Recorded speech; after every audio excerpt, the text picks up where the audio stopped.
So where we left off, we had this rocket ship that could go wee back and forth, but it's not very exciting without some rocks to fall on it. So we're going to get a new sprite, rocks, right here. Now, we're going to need, it's a little bit big, so we're going to have a, when green flag clicked, set size to 50. That's perfect. We can fiddle with that. Now we're going to need a forever and create clone of myself. Now this will make a ton of clones, so we want to wait in there. Probably about 3. So now we need a when I start as clone, go to 180, and then we need to pick random.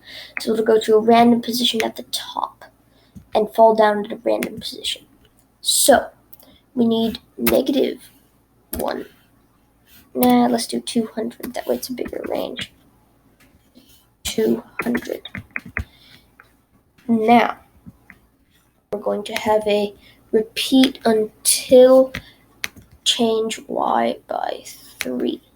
Actually, -3, so it falls down. We don't want it going straight up. And we're going to repeat until the x is less than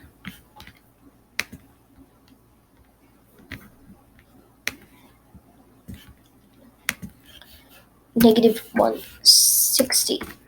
And then we're just going to have a delete this clone at the bottom, so it is destroyed when it reaches the bottom of the screen.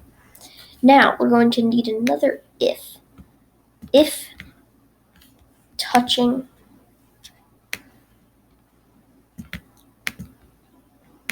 rocket ship, then we stop the entire game.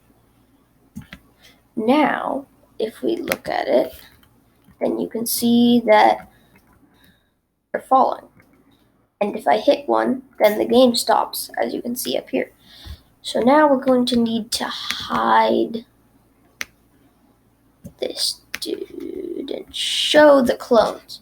So now the rocks are falling. Now we're going to need to create, let's save that for the next tutorial. Right now we have the rocks. Leave a like down below if you want me to make more Scratch tutorials.